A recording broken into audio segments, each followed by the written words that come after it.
So if you've read the papers at all, watched the news, gone to either the Unify Ed or Chattanooga 2.0 websites, you know that both organizations are deeply committed to this idea of equity for our students.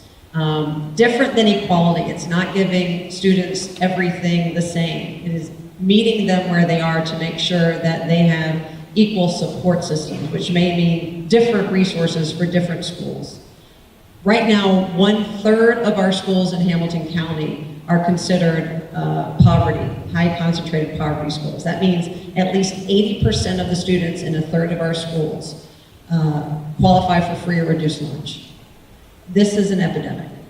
And what we're seeing across the country is this sort of inequity because there is a lack of racial and socioeconomic integration. And that, from our research, has been a proven method of reducing these inequities and creating a much more equitable system and where there's justice in education. So, Mr. Testerman, we'll start with you now.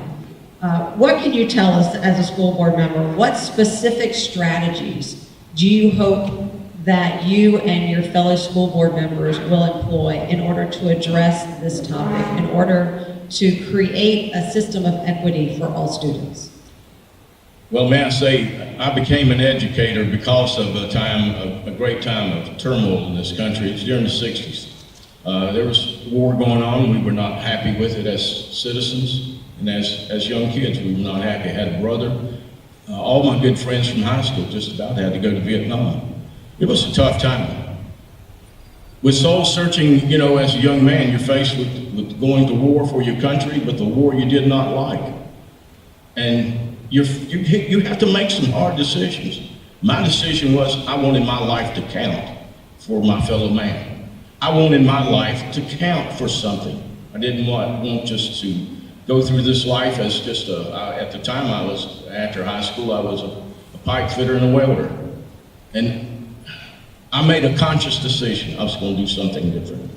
I got out of that ditch and I went back to college, ended up in Chattanooga, Tennessee Temple, received a secondary certification in social studies and history, went on Tennessee Tech, received a master's degree, MS and an MA from Tennessee Tech, applied for county schools, got a job, and the rest is just history for me. I gave my life because that was what I wanted to do to education. I wanted to help kids. I wanted to see kids that have an opportunity to get the best education they could. My first school that I worked at, East Ridge High School, I had a program that I was involved with called Youth Employment and Training. But as a teacher, the state, we had satellite vocational schools. East Ridge was a community that had a vocational program at it. I had a program called VIP, Vocational Improvement Program.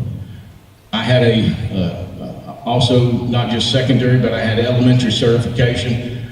I had a VIP class at East Ridge and at Sell Creek School. I taught every subject that a kid needed that went to vocational school. We worked not as special ed, but we used some of the special ed techniques. We had an IEP for each kid. We gave them a new goals to set for every week. We helped them to achieve those goals. I saw it happen. I've given my life as also at White Oak Elementary School, was a Title I school. Kids had great needs, great needs.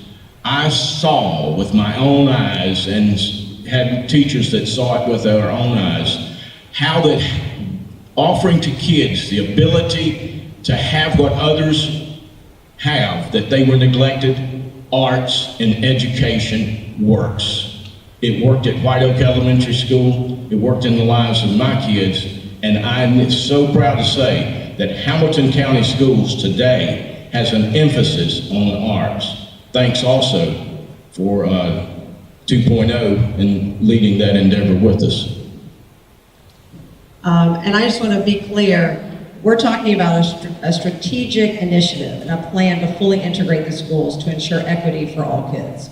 what will be your hope and what will be your plan if elected to school board? I don't know if I have a plan right now, but I think this idea of a strategic plan that the county, we need to see with the county, whether it's a 3 to 5 year or a 10-year plan, I think this needs to be a focal point of it. I think an education is a powerful tool, and I don't think we should hold students back just because of where they are, a zip code or whatever. If we think about it, if you have one kid that has lived in poverty their whole life and they get a high school education, that changes not just that person's life or the family's life, that changes that family's life forever. So I think it's a really important, and I'm not going to sit up here and say I know the answer to how to solve this problem, but I know if elected, it will be a focal point of my 4 years on the board, and I will work with anyone that wants to come to the table on this, unified ed, community leaders, if it's anyone that wants to come to the table, because it's a bigger issue than just what the school board can do, I think. And I think the school board plays an important role in it, and I think the community does.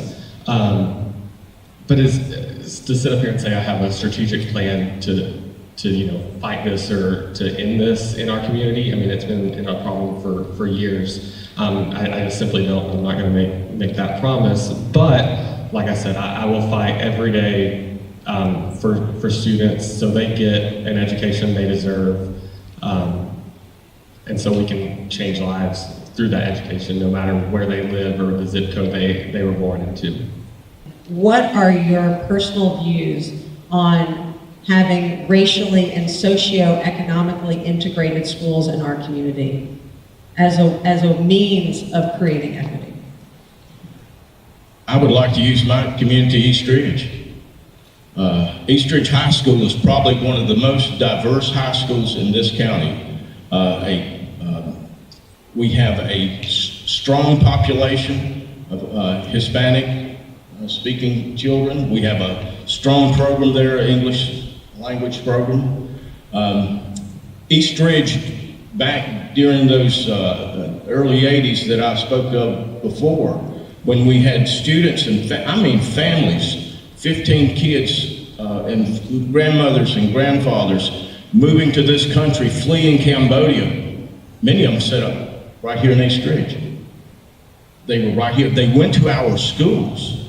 It was also new back then. No one knew what to do.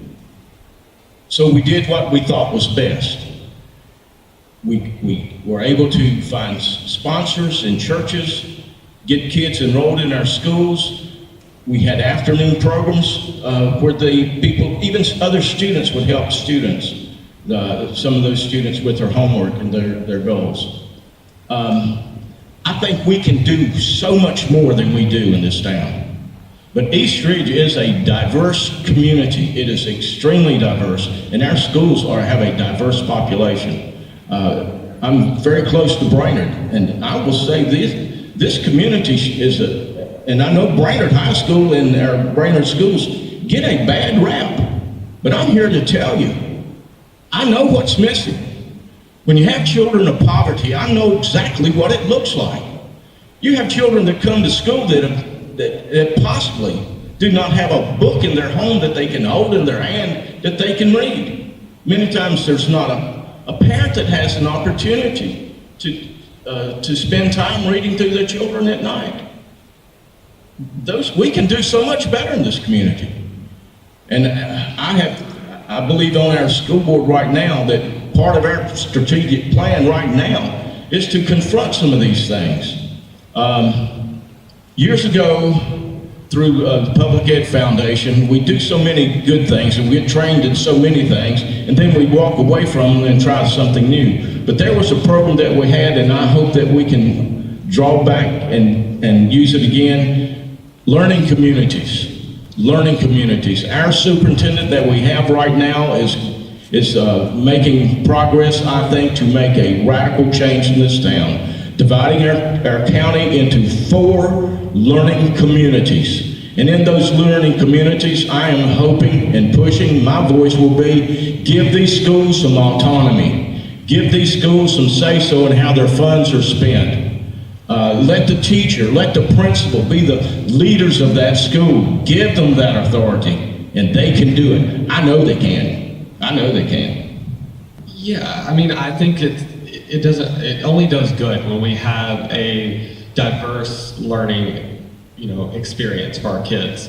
So I mean, just to answer your question, yes, I support doing whatever we need to support a socioeconomic and racial integration for our schools. But I don't think it's just as easy as sitting up here and saying, snap of the finger, it's going to happen. I think it takes a community effort. I think it takes a strategic plan. I think it takes a multi-year budget to make this stuff happen. I mean, you're talking about busing kids from different locations, and I mean, that takes money and that takes resources. And right now, we already are having a shortage of, contract bus drivers and stuff like that. So I think, yes, it's a priority, and I think it needs to happen, but it's a thoughtful process that we have to look at, because we don't need to just say, yes, this is what we want to do and hope it happens. We need to set a plan and course to actually make this happen, so it does happen, and we're not sitting in this room probably like they were 15, 20 years ago talking about the same thing 15 years, 20 years down the road, and they're having, whoever's sitting on the stage having the same conversation.